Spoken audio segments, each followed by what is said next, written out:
गौरी देवी राजकीय महिला महाविद्यालय में बीएससी भाग प्रथम प्राणी शास्त्र की कक्षा का मैं डॉक्टर वीएन पांडे स्वागत करता हूँ। बच्चों, हम लोग एम्ब्रियोलॉजी में पढ़ रहे थे और इसमें हमने पिछले लेक्चर में गैस्ट्रुलेशन और सेल डिफरेंशिएशन पढ़ लिया था। आज हम लोग पढ़ेंगे चिक एम्ब्रियोलॉजी, मुर्गी के भ्रूण का विकास। आपके पाठ्यक्रम में थ्योरी में 24 घंटे तक का 24 आवर्स तक का भ्रूणीय विकास शामिल है। आज इसकी चर्चा करेंगे। बच्चों, हम जानते हैं कि अधिकांश वर्टिब्रेटा में जननांग एक जोड़ा होते हैं, लेकिन पक्षियों में क्योंकि यहाँ फ्लाइट एडाप्टेशन होता है, उड़ान के लिए अनुकूलन होता है और उड़ान अनुकूलन में अपना भार इनको कम करना होता है। कम भार से अच्छी उड़ान हो सकती है, सुविधाजनक उड़ान हो सकती है। इसलिए भार कम करने के लिए पक्षियों में दाहिने तरफ का ओवरी, फीमेल में दाहिने तरफ का ओवरी और ओविडक्ट दोनों ही डीजनरेट हो जाता है, नष्ट हो जाता है।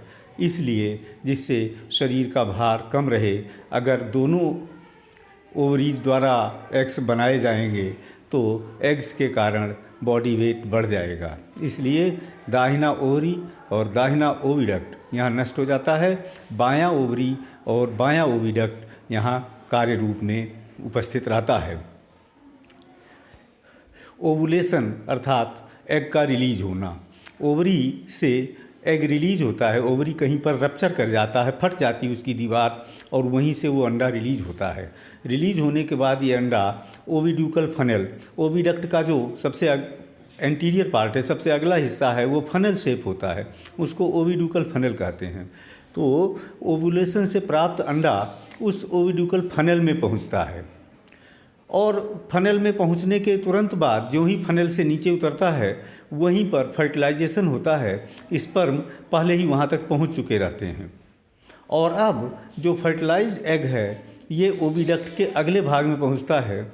ओविडक्ट का अगला भाग मैग्नम कहलाता है। मैग्नम में अनेक ग्रंथियां पाई जाती हैं और वो अंडे के चारों ओर एल्ब्यूमिन नामक प्रोटीन्स पदार्थों का जमाव करती हैं, इकट्ठा करती हैं, सिक्रीशन करती हैं और इस तरह से अंडे के चारों ओर एल्ब्यूमिन एकत्र हो जाता है। एल्ब्यूमिन स्पाइरल स्ट्रैंड्स बनाता है क्योंकि अंडा रोटेट होता हुआ आता है, ओविडक्ट में घूमता हुआ, रोटेट करता हुआ आता है और उस रोटेशन के कारण जो एल्ब्यूमिन है ये दोनों किनारों पर केलाजा के रूप में पाया जाता है, फोल्डेड फॉर्म में। और जो एल्ब्यूमिन है ये लेयर्स में सफ़ेद रंग का होता है। ये कई लेयर्स में डिपॉजिट होता है। कुछ डेंस एल्ब्यूमिन होते हैं और कुछ लाइट एल्ब्यूमिन होते हैं। इसके बाद अंडा इस्थमस में पहुंचता है। मैग्नम के बाद इस्थमस में दो सेल मेम्ब्रेन्स, दो झिल्लियाँ उसके चारों ओर अटैच कर दी जाती हैं। एक आंतरिक cell membrane, inner cell membrane, और दूसरी बाहरी cell membrane, outer cell membrane. तो इस तरह से इस्थमस भाग में दो झिल्लियाँ, सेल मेम्ब्रेन्स बन जाती हैं। और जब उसके बाद यूटेरस भाग में पहुंचता है अंडा तो उसके चारों ओर कैल्शियम कार्बोनेट का कठोर कवच तैयार हो जाता है और इस तरह से पूरा का पूरा एग कंप्लीट हो जाता है पूरे ओविडक्ट से निकलते हुए। यहाँ पर ओविडक्ट का एक डायग्राम बनाया गया है, ये आप देख सकते हैं। सबसे ऊपर फनल जैसा दिखाई दे रहा है जिसमें वो साइड पहुँचते हुए दिखाई दे रहे हैं। फनल के बाद मैग्नम वाला हिस्सा है और जहाँ एल्ब्यूमिन उस पर इकट्ठा हो रहा है। उसके बाद इस्थमस है जहाँ सेल मेम्ब्रेन्स उस पर जुड़ेंगी और उसके बाद यूटेरस है जहाँ कठोर कवच उसमें पहुँचेगा और अंत में क्लोएका से होता हुआ ये एग बाहर रिलीज़ किया जाता है। तो ये ओविडक्ट का एक स्ट्रक्चर है, यहाँ बनाया हुआ है। अंडे की संरचना देखेंगे, अगर अंडे की संरचना देखें तो ये टीलोलेसिथल प्रकार का अंडा है और मैक्रोलेसिथल है। टीलोलेसिथल इसलिए क्योंकि अंडे में एक तरफ पूरा का पूरा यॉक होता है जिसको वेजिटल पोल कहते हैं, और खाली छोटा सा हिस्सा होता है जो यॉक से मुक्त होता है जिसे एनिमल पोल कहते हैं। यहाँ इस डायग्राम में ऊपर देखेंगे लिखा हुआ है जर्मिनल डिस्क, वही जर्मिनल डिस्क ही वो भाग है जहाँ यॉक नहीं पाया जा रहा है, उसी को एनिमल पोल कहेंगे। बाकी का अंडा यॉक या एल्ब्यूमिन से भरा हुआ है। स्ट्रक्चर देखेंगे तो आप देखेंगे कि यॉक जो है पीले और सफ़ेद दो तरह की अल्टरनेट पट्टियों के रूप में यहाँ पाया जा रहा है। यॉक के बाहर आप देखेंगे तो वाइटेलाइन मेम्ब्रेन है, यहाँ पर पेरीवाइटेलाइन मेम्ब्रेन लिखा हुआ है, वाइटेलाइन मेम्ब्रेन है। वाइटेलाइन मेम्ब्रेन के बाहर आप देखेंगे तो एल्ब्यूमिन है जो कैलाजा का फॉर्मेशन कर रहा है, और उसके सबसे बाहर जब देखेंगे तो यहाँ सेल मेम्ब्रेन्स दिखाई देंगी। दो सेल मेम्ब्रेन है, इनर और आउटर, ये दिखाई दे रही हैं। और उसके बाहर जो है वो कवच है जो कैल्शियम कार्बोनेट का बना हुआ है। ऊपर जो जर्मिनल डिस्क लिखा हुआ है यही छोटा सा भाग है जो एक्टिव साइटोप्लाज्म है। जो ही फर्टिलाइजेशन होता है अर्थात एग मैग्नम वाले भाग में ओविडक्ट में है, उसी समय क्लीवेज प्रारंभ हो जाता है। पहला क्लीवेज मीरोब्लास्टिक होता है और मेरिडियोनल होता है। मेरिडियोनल का मतलब होता है कि एंटीरियर एनिमल पोल से वेजिटल पोल की तरफ ये विभाजन होगा, और मीरोब्लास्टिक का अर्थ है कि ये पूर्ण विभाजन नहीं होगा, अपूर्ण होगा, अर्थात ऊपर की तरफ जहाँ यॉक नहीं है वही भाग विभाजित होगा, यॉक वाले हिस्से विभाजित नहीं होंगे। तो ऐसे विभाजन जो अपूर्ण विभाजन हो वो मीरोब्लास्टिक कहलाते हैं, और ऐसे विभाजन जो एनिमल पोल से वेजिटल पोल की तरफ जाएं उसको मेरिडियोनल कहते हैं।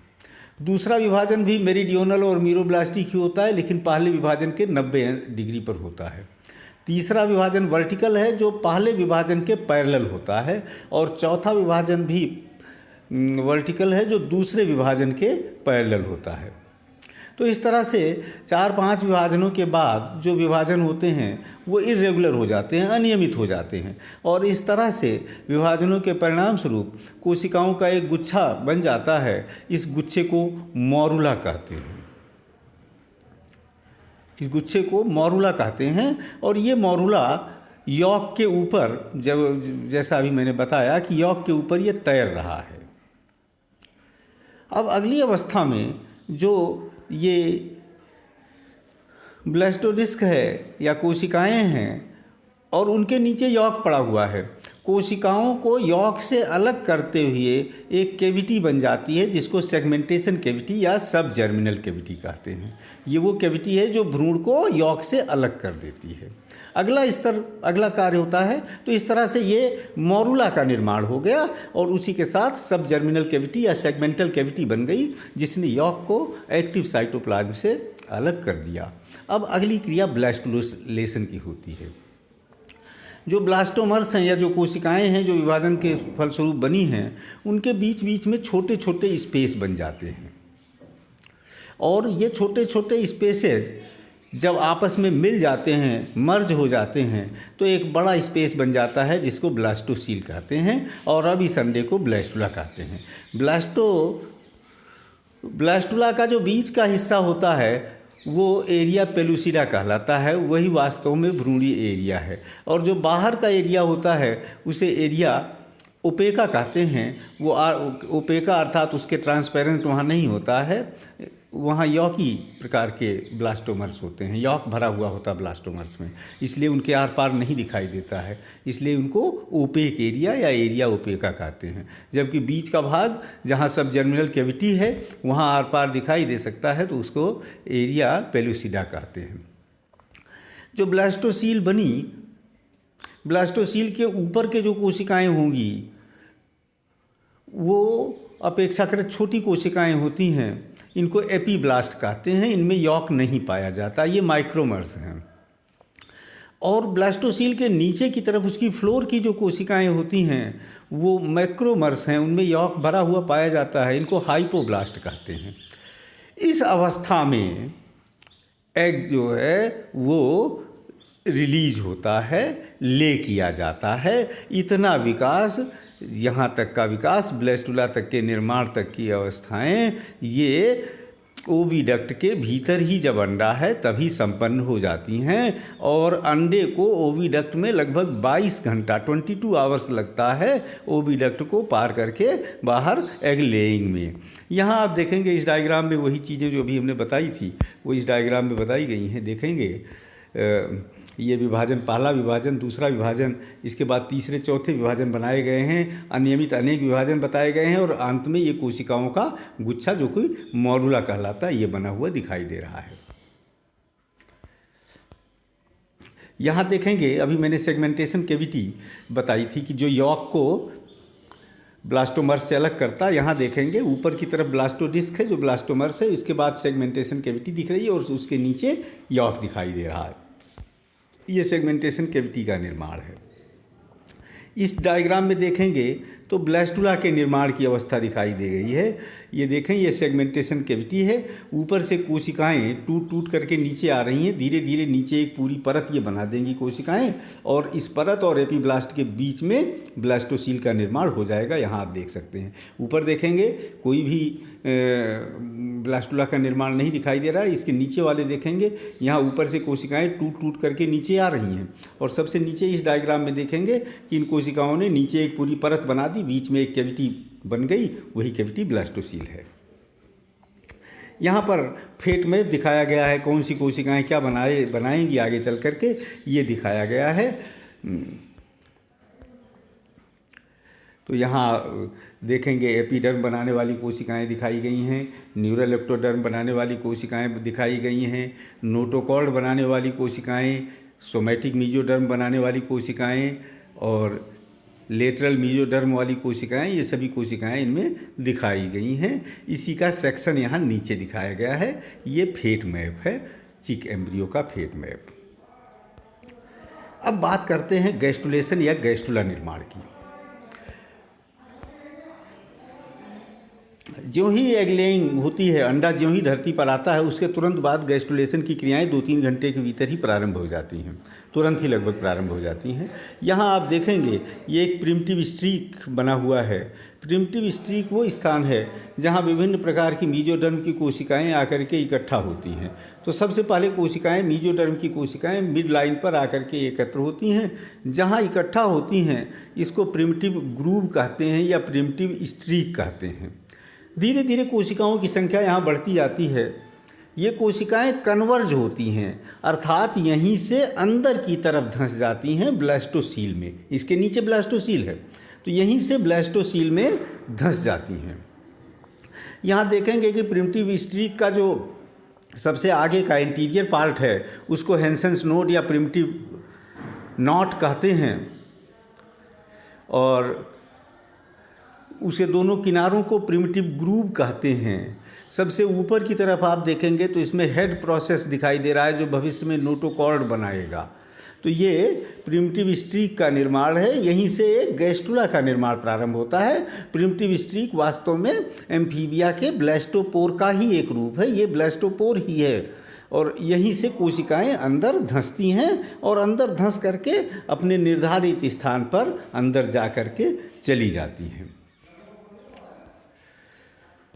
तो जो सोमैटिक मीजोडर्म वहाँ पहुँचती हैं वो वहाँ जा कर के किनारे की तरफ पहुँचती हैं और सोमाइट के रूप में इकट्ठा होती हैं। 20वें घंटे पर पहला जोड़ा सोमाइट बनता है और 24 घंटा बीतते बीतते 4 जोड़े सोमाइट के दिखाई देने लगते हैं। जैसे जैसे कोशिकाओं की संख्या बढ़ती जाती है प्रिमिटिव स्ट्रीक पर, प्रिमिटिव स्ट्रीक लंबी होती चली जाती है। आप डायग्राम में देखा सबसे आगे हेड प्रोसेस दिखाई दे रहा है।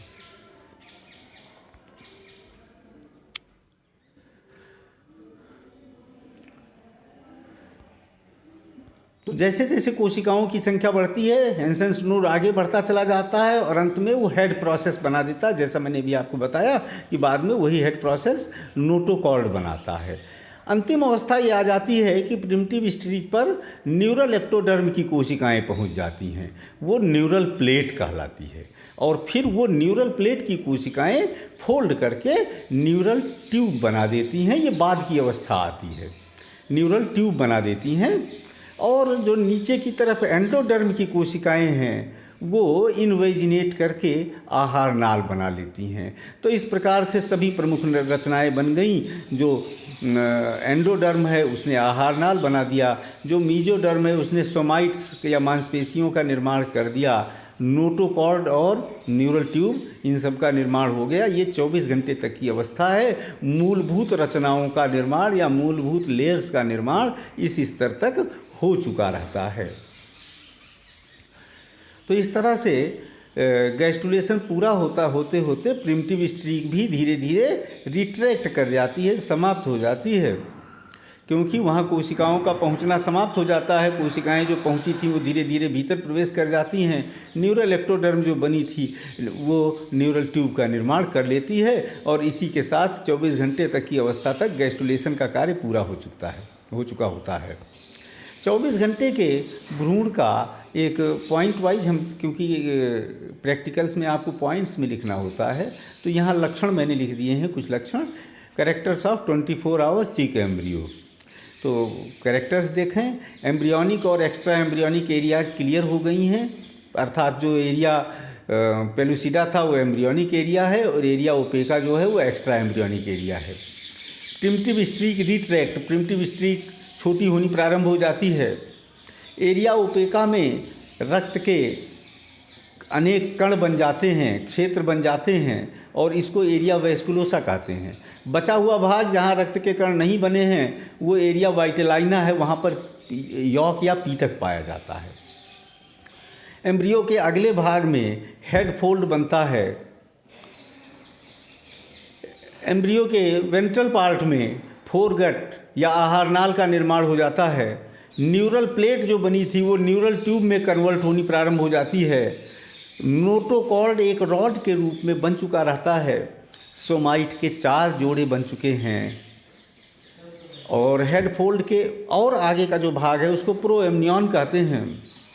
तीनों जर्म लेयर्स एक्टोडर्म, मीजोडर्म और एंडोडर्म का निर्माण इस स्तर तक हो चुका रहता है। तो यहाँ देखेंगे ये एक डायग्राम बनाया गया है जो 19 या 20 घंटे तक का है। यहाँ आप देखेंगे कि ये प्रिमिटिव स्ट्रीक बन चुका है और धीरे धीरे हेड फोल्ड बनना शुरू हो गया। अगला एरिया आप यहाँ प्रोएम्नियन भी देखेंगे, ये 20 घंटे का है। जब 24 घंटे होता है तब इसका स्ट्रक्चर देखेंगे, ये बना हुआ है। यहाँ देखेंगे ये 4 जोड़े सोमाइट्स पाए जा रहे हैं। ये देखेंगे सोमाइट्स 4 पेयर्स, ये प्रिमिटिव स्ट्रीक पाया जा रहा है। आगे प्रोएम्नियन और हेड फोल्ड, यहाँ पर हेड फोल्ड को प्रोएम्नियन लिख दिया है, आगे इसके प्रोएम्नियन है, ये हेड फोल्ड है। तो ये डायग्राम है, अगर आपको एग्ज़ाम में बनाना होगा तो ये डायग्राम उतार लेंगे, बना लेंगे। ये 24 घंटे का भ्रूण है। आपके पाठ्यक्रम में थ्योरी में यहीं तक है, इसलिए हम इस बात को यहाँ पूरा कर रहे हैं। इसके बाद के 24 घंटे के बाद हृदय का निर्माण होता है, उसके बाद आईज और ईयर इन सब का निर्माण प्रारंभ हो जाता है। तो हम यहाँ पर इस बात को पूरा कर रहे हैं और प्रैक्टिकल के लिए अलग से आपको हम डिफरेंट स्टेजेस के डायग्राम और कमेंट्स प्रोवाइड करवाएंगे। कोई प्रश्न हो, कुछ नहीं समझ में आया हो तो कृपया आप पूछेंगे। थैंक यू बच्चों।